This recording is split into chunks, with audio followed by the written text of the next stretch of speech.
Hello and welcome to my YouTube channel. Today I'm going to chat about how I moved to New York City from California, some of the costs that were incurred, and how it's going.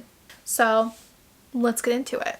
Let's get ready while I chat about how I moved. I went in my closet and I picked out all the makeup that I'm going to use and I just put it into this box.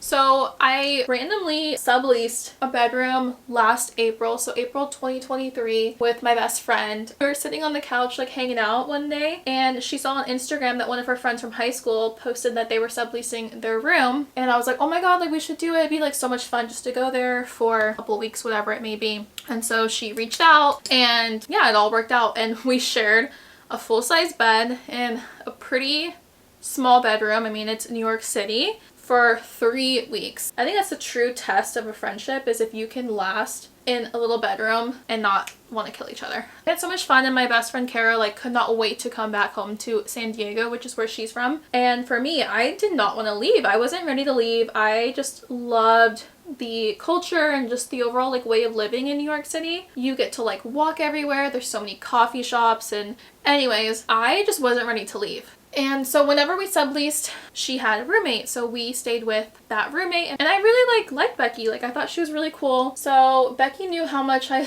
enjoyed New York and I just loved it. One day she texted me and was like, hey, you still like want to move to New York?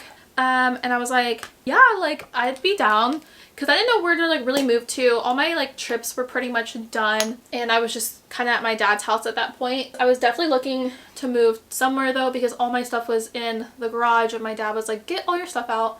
I need my garage back. So I was like, yeah, like I'm down to move to New York. It's always been a dream of mine.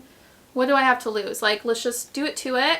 Worst case scenario, I don't like it and I just move back home. Like, I think for me, I was just very blessed that I had like something that I could fall back on, because even if I'm still paying rent, I can live at home for free. So I already knew I'm just making the financial commitment, but like I don't have to like live there if I don't want to. So anyways, I found my roommate. So if you are looking to move to New York City, you can find roommates either through word of mouth, and also another way is there's like a Facebook group. I know for like female there's one. Now moving to New York is pretty expensive, especially if you're moving across the country. You're gonna have to fly out to probably meet your roommates before you actually make the commitment to move in with them. Second of all, you're gonna want to have to come out here and go apartment hunting as well. Now in order to find an apartment, that's probably going to be the hardest thing that you're going to do during your move. It is so competitive over here and it's so expensive, especially if you're moving from California like I did. You're gonna have to lower your standards and just understand the way of living here is completely different than in California. Your money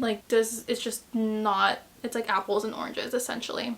Now you're gonna want to use Street Easy to find your apartments. That's like the main website that people use here, and apartments go by really quick. Like, you can tour an apartment and then there'll be a couple applications already on it like the same day that it's posted. It's insane, and it's unlike anything that I've ever seen. So on Street Easy you can filter for how many bedrooms and what price. There's also broker fees, so you can actually filter for no fee apartments. If you know that you want to live here for a longer period of time and you don't mind paying that broker's fee to secure a better apartment, go for it. I would recommend that. For me personally, I'm still testing out the waters in New York City, and I wasn't really willing to pay like $8,000 in a broker fee just to potentially pay that and move out in a year. Like, for me, it wasn't worth it. You're also going to want to consider what neighborhood you're living in, because every neighborhood and borough is completely different.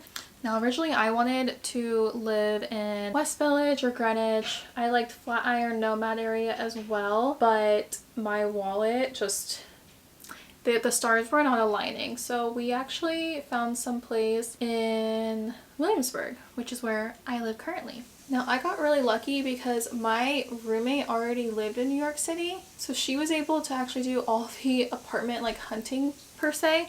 Obviously I was still on Street Easy. I was looking at places as well to try to help out where I could, because I was currently still in San Francisco. But she would go look at the apartments for us and take videos and pictures, or if it was terrible she would literally just be like, no, like it's not even worth sending you pictures of it, because it was just so bad. So I think the most important thing about apartment hunting is just being open-minded with A, the apartment, and B, the location. I would say that safety in like a good neighborhood is very, very important.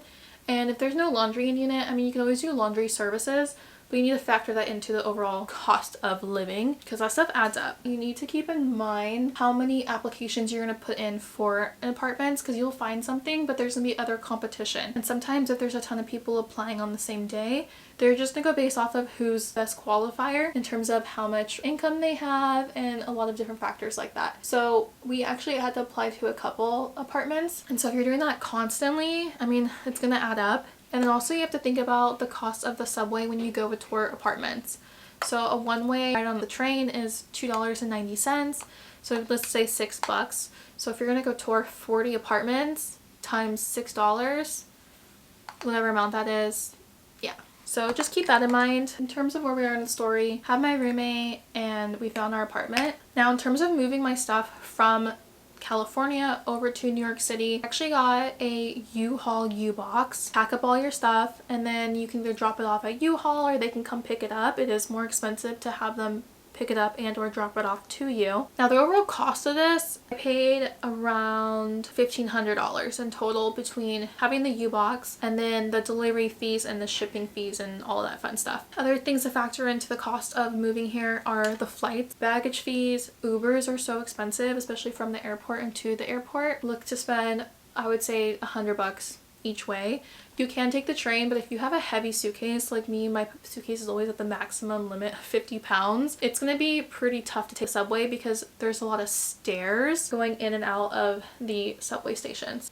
And all of that, it adds up. So just keep it in mind. I recommend having at least $10,000 saved up before you move here because whenever you get your apartment you're going to need to pay first month's rent and a deposit. Again, with all the application fees, the furniture you potentially need to purchase, I'd rather just have enough than not enough and be stressed out. So yeah, that's pretty much how I moved here. So I found my apartment, found my roommate, and how much I paid to just get all my life over here. So the total cost of moving here was around $10,000. Again, I know it sounds crazy. It's just always been my dream to move to New York City. And so for me, I'd rather have spent the $10,000 and just never experienced this ever in my life. Now let's chat about how it's actually going. How is living in New York actually going? I would say it is true that New York City, although it's a very, very big city and there's so many people, it is a bit lonely. You are moving here from another state and you don't really know anyone, then it will definitely make you grow and get outside your comfort zone. And I think that's the one part of this move that I'm actually really thankful for, is all the personal growth that's coming with this life change that I put myself through. I knew my roommate here and I knew 2 other people living here in New York City, but that's pretty much it. So I didn't have like this huge like network when I moved here, and I still don't. Moving here pretty much like by yourself kind of allows you to have like that personal growth. And I'm kind of learning to be okay being alone, if that makes sense. And I'm really thankful for that. I think it's so much fun being able to experience like walking everywhere and just exploring the city. I would say it's not always like glamorous moving across the country. I think about summertime here, there's a lot of people leave. So they go to the Hamptons, they go to Montauk. So depending on who you know, a lot of the times there just won't be anyone here in the city. So within the first couple of weeks, I had the 4th of July and I was all by myself. I had no friends here. My roommate was out of town and I spent the 4th of July all alone. That definitely was a bit of a lonely weekend for me. What doesn't kill you makes you stronger, right? And again, it's just learning how to be comfortable being alone. By the way, I love Laura Lee's makeup brushes. This is from Lunar Beauty and Laura Lee's collab. But this brush that I was using earlier, L31 from Laura Lee, Los Angeles. Fire. Like, oh, the bristles. This one, I just love for this. Like, perfect. Perfect, perfect, perfect. Yeah, so that's pretty much how I moved all the way to New York City and got all settled down. And that's how it's going right now. I mean, I think a lot of people my age, younger, older, I feel like we all deal with the same issues, so like that's kind of what helps me like not get like super like in my feels, because a lot of us are lonely here. It just takes time to like meet your people. The one thing is I have the opportunity if I go out of my comfort zone and I make those opportunities happen. So it's like going into the office, working from a coffee shop, just being friendly and saying hello. I'm like an introvert and I'm an extrovert, so I have like two sides to me. I don't mind talking to some like random stranger, but do I go out of my way all the time? No, I do not. So I just need to like be a little bit more comfortable saying hello to strangers and making friends that way. And that is a wrap. Thank you so much for hanging out with me, and I hope this helps you with your potential move to New York City. If you have any questions, let me know, but otherwise I'll see you in my next video. Bye.